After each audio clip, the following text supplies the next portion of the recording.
I'm Madhumita Mantri. I'm product lead at Startree, and working in real-time analytics and anomaly detection. I've been following Sirin for a while, and saw her amazing posts. She posts every day, and especially I'm very inspired by her comment posts on leadership. And recently, I came across she was talking about having difficult conversation, and being a product manager, I think it's a big part of my job, to manage stakeholders' expectation effectively. And I'm an individual who used to be very shy and scared of having difficult conversation, and negotiation was a big challenge. So I thought I'll have a quick chat about Sirin on this topic, and then hopefully others will also listen in and learn from it. If you have question, you can raise hand and I'll invite to the stage. The format is I'll let Sirin introduce herself, and then we'll go over a couple of questions, and then we can, if time permits, we can take up questions from you. Otherwise, you can always post your questions on the event and we'll answer them offline. So with that, Sirin, the stage is all yours. If you can introduce yourself, your career journey, and something not on your LinkedIn profile. Well, first of all, thank you, Madhumita, for having me. I really appreciate that, and I'm glad that my posts and the content have helped you. I also see you as such an expert in what you do as a product lead at Startree, and your content is amazing. You go deep inside of AI, among many, can't speak today, among many other things. So, introducing myself, I'm Sirin Silva. I'm an intuitive coach. I work with women to empower them in their leadership.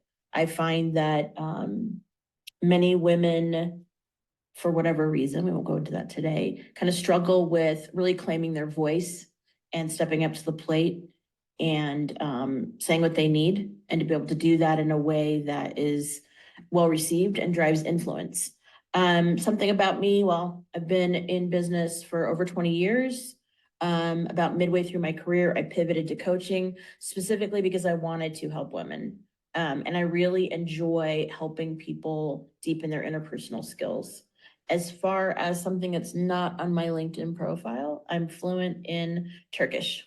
My family is from the island of Cyprus, so that is not on my LinkedIn profile. Awesome. I truly inspired by what you do, Sirin, and your career journey is very inspiring, and especially how you're pivoting yourself and trying to help other women succeed. I think that's a great cause, and I'm sure like you're not only impacting one person, there's several people, I mean, across the world with through this platform, they're getting benefit. So yeah, that sounds very exciting. With interest of time, I will move on to the topic of discussion. And my first question for you, how can I overcome my fear of confrontation and stand my ground in a negotiation? It has been a challenge for me and would love to hear your thoughts. Yeah, sure. One of the things that is not talked about very much in business is that we obviously we all come together at work, but we have myriad of backgrounds, experiences, cultures, you name it. And depending on the culture that you came from, there could be an element where confrontation didn't happen, or confrontation didn't happen in your family. So that wasn't modeled for you. So you're not sure of how to do it to begin with. And maybe at home that just didn't happen. So at my home, there was a lot of, I wouldn't say confrontation, but there was a lot of people expressing how they felt all the time. And I was often told to kind of be quiet and just follow the elders. And that followed me into work. I was afraid to speak out when I first started in my career. And I was afraid to stand up for my position and for what I believed in. So when we talk about how to overcome it, and I think this will probably be true of every question you ask me, it comes down to how we perceive ourselves and how self-aware we are. And when we talk about overcoming fear, I actually have a whole process for that. It's called Fear Melters. But it really comes down to knowing yourself and understanding what holds you back. And sometimes a coach can help you with that. In a business context, if it's something that affects you in your personal life, something you work with a therapist, can also have a mentor, but it is something that's a personal journey. You have to believe that you're worth it. You have to believe in your position. You have to believe in yourself to say, yes, this is what I want. And it's not as easy as just boldly stepping up and saying, this is what I want. You have to do it in a way within a leadership capacity that invites people in to your point of view versus pushing them out. I think sometimes people think confrontation means I've got to be tough. And that is the old world. And that's a world that women have tried to fit into. It's, I got to be tough to hold my ground. No, you don't. You don't have to be tough. You just have to be self-aware and know where you stand and what you're willing to give into. And if folks are more interested on this topic around negotiation, there is a article that I've written on that on LinkedIn that we're happy to share with you too. That has a number of tips. But the first thing is it comes down to you and how do you want to meet that fear and own your power. Absolutely. You said a very good point in terms of self-awareness and then how you can be more vulnerable. And at the same time, you need not be tough. Like you can be transparent about yourself, but hold your ground strong and without a fear to speak it out. Uh, you said about the article, would love to look at your article if you could share on the event link we have. That'll be great. Great. Then I'll just move on to my next question. So, what are some of specific language techniques I can use to be more assertive without being aggressive? Since we're talking about the confrontation, need not be aggressive. Right. I look at that as a three-step process. I think the first piece of it, again, goes back to self-awareness. How am I feeling about this interaction that I'm going to have? How do I feel? Am I charged up? Am I neutral? Am I afraid to have the conversations? That's the first piece, which is to get in touch with the emotions. And I know people don't like to talk about emotions at work, but hey, guess what? At home and at work, we're human beings having an experience. It just depends on the place that you are at the time. So you really need to get in touch with those feelings. The second thing is that I think is very common amongst women is, and I caught myself doing it yesterday, actually. I said, I just want to share this with you. I don't know why why we would minimize the language. Well, I just wanted to ask you for a raise.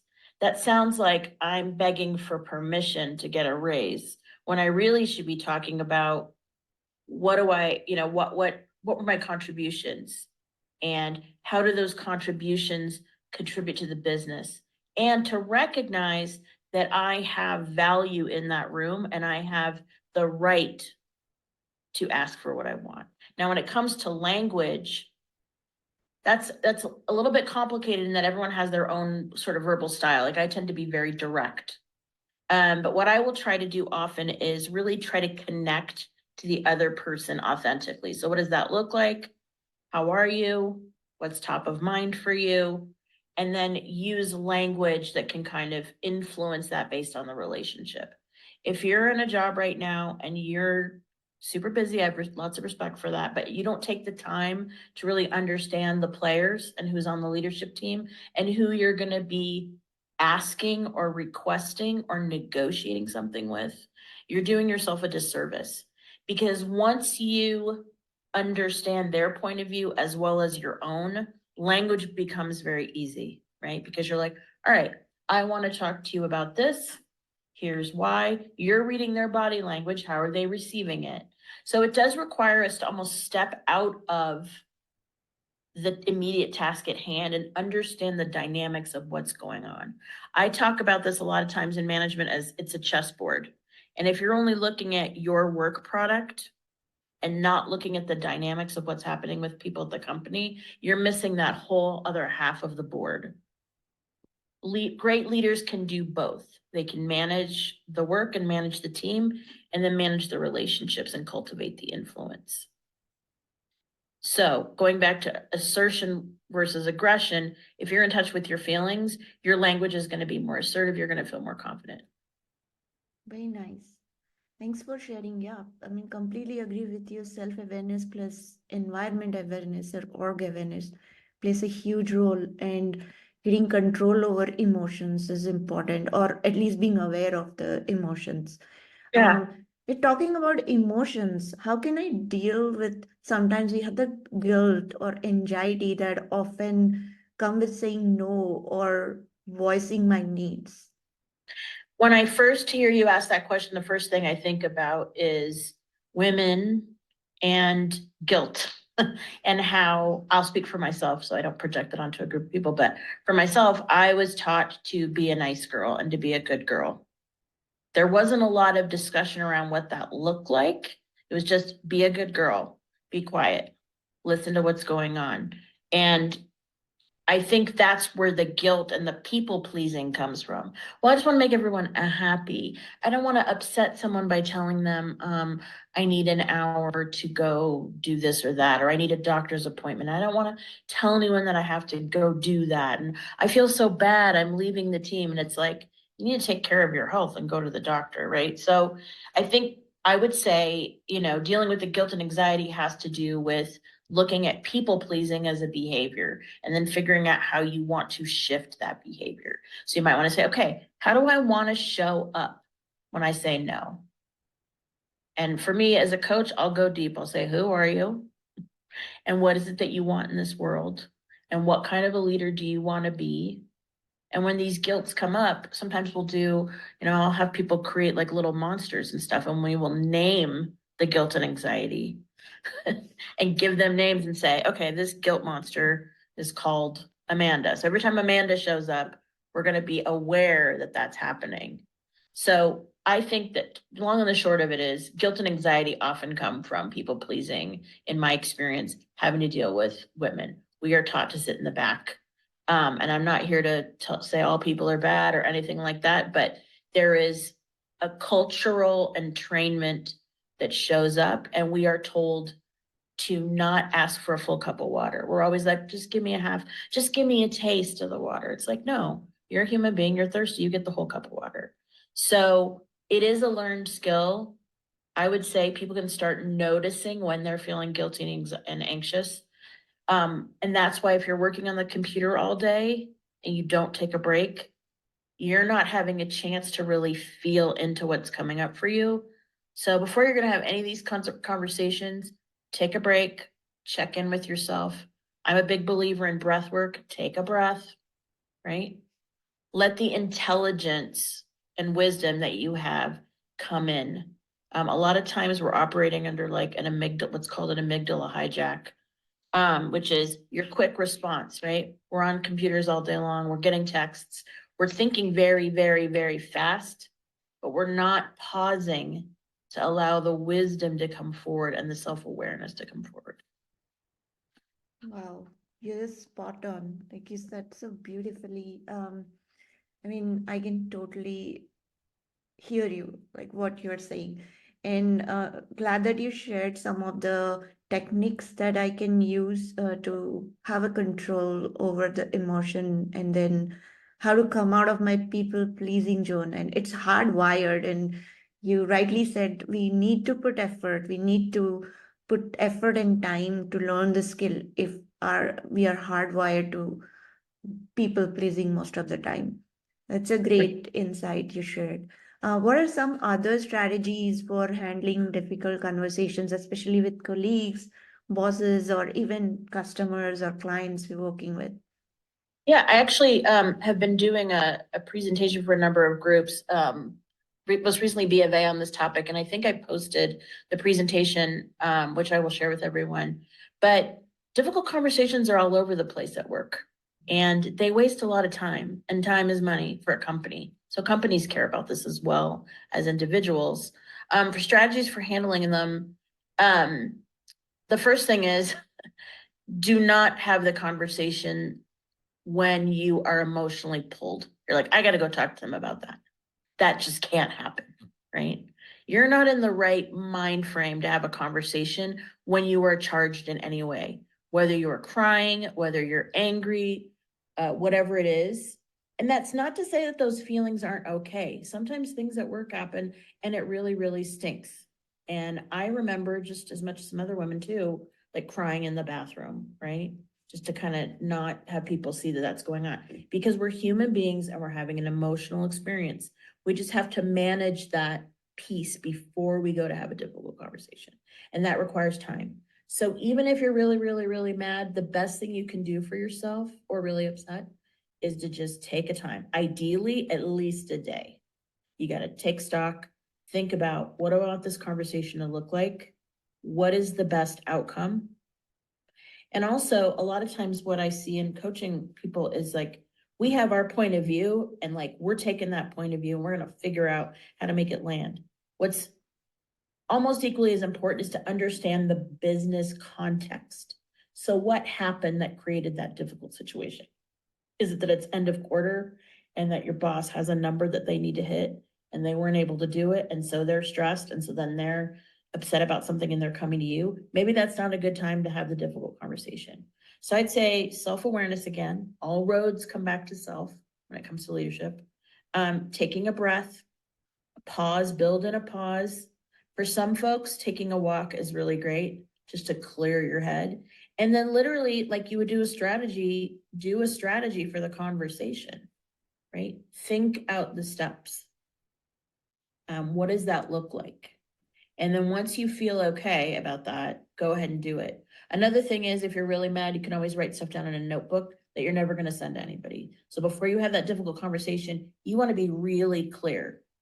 And I think I did mention this, but make sure you have what the ideal outcome is and then what a second ideal outcome is. So for example, if you were negotiating salary, sure, you have an ideal number that you want to hit, right? That's the number that you want. And then there's maybe a number that isn't exactly what you want, but maybe there's some other factors. You really like the company, you like the people. So have that second best option in any kind of difficult conversation available to you, right? What is the next best option? And then make sure that you're not just directing your point of view at somebody. It's an exchange. You're having an interaction with another person. So you want to be reading body language, listening to what they're saying. One thing that's a really important thing to do is to do like a kind of a recap while you're there. So what I'm hearing you say is that XYZ are very important.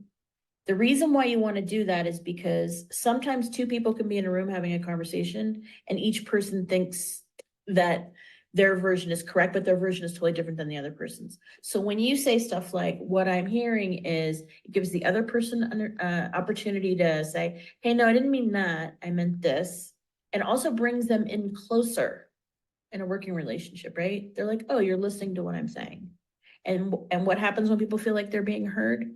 They become more open to whatever it is that you're proposing, typically, right? At least in my experience. Meet people where they are. I was coaching a woman on this earlier this week, and one of the things I said to her is, you have to meet them where they are. Yes, there's an ideal way that you want it to go, but it's equally important for you to be dialed into what they can do and what they're willing to do. Wow, you said so many things in one go, and everything is just spot on. Just to summarize, I think what you mentioned, some of the strategies that would work. First thing is taking, like, being self-aware and calming yourself down. And there are different ways one can, based on how the person is. Some people would like walking or taking deep breaths, things like that. People can follow. The second point is empathy, like the one you were just mentioning, meet the people where they are. So to understand the people and build the empathy, and that comes with building trust, building relationship. I think that also helps long way. And then the facts, like sometimes need to use the facts and use these strategies to have those effective conversations, and then which will ultimately help with having difficult conversation, but the goal is negotiation. So did I summarize accurately? Did I miss something? Yeah, and I would add that there was a great podcast on this a couple weeks ago. HBR, Harvard Business Review, has a great podcast called How Women Work or something like that homepage. Yeah, Women at Work, sorry. HBR's Women at Work. And they did a whole podcast on emotions at work for women and how to manage them with different situations. So if that's something of interest to folks on the live, take a listen to that series. It's great. Definitely. You said a lot of interesting resources, so I will maybe collect them offline from you and share it in the events and also when I publish the newsletter of our talk. Thanks a lot, Sirin. I mean, learned a lot. I have one more last question. Since we are close to like completion of this event, I would just like to see if audience, anyone has any pressing questions that you would like to ask. You can raise your hand and I will invite you to the stage and you can unmute yourself and ask questions to Sirin. Pause for a second to see if anyone has question. Okay, looks like we don't. In case you do, definitely raise your hand and I'll invite you to the stage and you can unmute yourself. Meanwhile, I'll go ahead with my last question I have for Sarin. Sarin, my last question is, you've given great strategies for having difficult conversation, negotiation. There's also a constant need of working on myself, right? So, how can I build my confidence and self worth to approach these conversations with greater power and presence? That's a great question. I think the theme of all of this today is really, I think it was Aristotle said, know thyself. I think it was Aristotle. If it wasn't, someone let me know. But to build confidence, you have to be aware of where you are right now. What is your degree of confidence? What do you value? Are you working in alignment with what you really want, right? Do you feel like confidence is something you need to work on? Sounds like yes. Self-worth is a very personal journey. It depends, and this is sometimes where coaching and therapy cross the line. And I firmly believe that when you're working with a business coach, having a therapist, depending on the degree of what you're working with, is great to have both of those resources if that's something that people can do. But self-worth is such a personal journey. I know someone who was told as a child, not this wasn't me, but was told as a child that they were not worthy. And this is something that they've had to work on for at least half their life, on really unwiring why they feel that way. If you want to build your confidence within a company outside of this, and these are skills and things that you want to work on, I would say try to get more presentations in, try to find opportunities where you can speak up. And treat all of this, everything we've talked about today around negotiation and difficult conversations, treat all of this as almost like a separate job. Like if you want to build influence and grow in your career, and you've got to have a really good handle on your emotions and how you view yourself. And I think that's something after 20 years of being in business that nobody talks about and nobody thinks to work on. We're so focused, and this isn't a blame thing at all, but we're so focused on doing a great job. And then we're like, why didn't I get the promotion? Why didn't I get the promotion? It's because of the soft skills sometimes, right? It's not just about doing the work, it's about how you show up and how you feel about yourself. One exercise that I have women do a lot of times when we're working on confidence is I'll say, go to 5 people that you really trust, tell them that you're working on yourself, and ask them to reflect back to you how they view you. And yeah, it's a vulnerable exercise, right? But you may think you're showing up terribly, and they come back and they're like, we think you're brilliant, we think you're this, you're so confident, you're so blah, blah, blah. Like what you may be presenting externally may be very different than how you view yourself internally. So, ask people, how do you, and you can even say, how do you think I'm showing up? I'd like to be more confident, and I'm working on being more self-aware. Is there anything that you think I should be working on? Or where can I get more opportunities to present? Or, that sort of thing. It's definitely something that if you want to grow in your career, you have to take on, right? It's never just about the work. And I think a lot of us have had managers who haven't had the training on how to check in with their emotions and to be self-aware. And it can be very painful for other people as well. I call it doing the work. You got to do the work of working on yourself. Wow, you just touched my heart. Oh, I mean, everything that you said, something very, I mean, something I could totally resonate. And as you were talking about, I was thinking through in terms of building confidence in how you're working towards. Like one thing I could think of is probably doing journaling. Like if I'm not able to speak up, I'm good at writing, so I feel journaling really helps. Do you think that's a good way also to work on oneself? yes. I think what I love about journaling is it empties out what I call head trash. It's like taking out the garbage.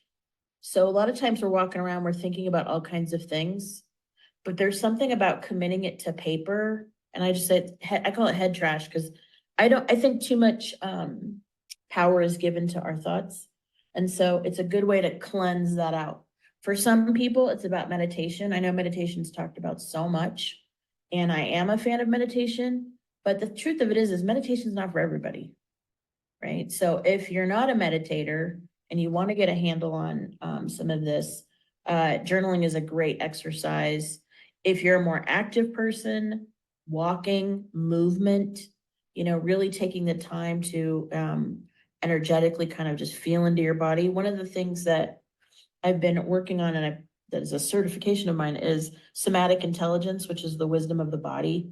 So we didn't touch on that at all today, and I know we're running out of time, but it's about being aware of how you feel in your body and using that to help shape how you respond. So, for example, sometimes I'll be coaching someone and I'll notice on Zoom that they've got their hands around their throat, not too tight, but they're just kind of holding there. And I'll know, okay, they're feeling scared or they're feeling like vulnerable, right? So how can we create awareness also of our physical body and how our physical body shows up at work? And I would say for anybody who's on this call today who's curious, like, see how you are this afternoon. How do you stand in the room? How are you feeling at the computer when you're sitting there in the Zoom? I know everyone knows about body language, but I very rarely see people kind of practice being self-aware and then seeing what's going on with the other people in the room. So yeah, it Yeah. depends on what your favorite thing is. For some people, it's writing. For some people, it's meditating. For some people, it's moving their body.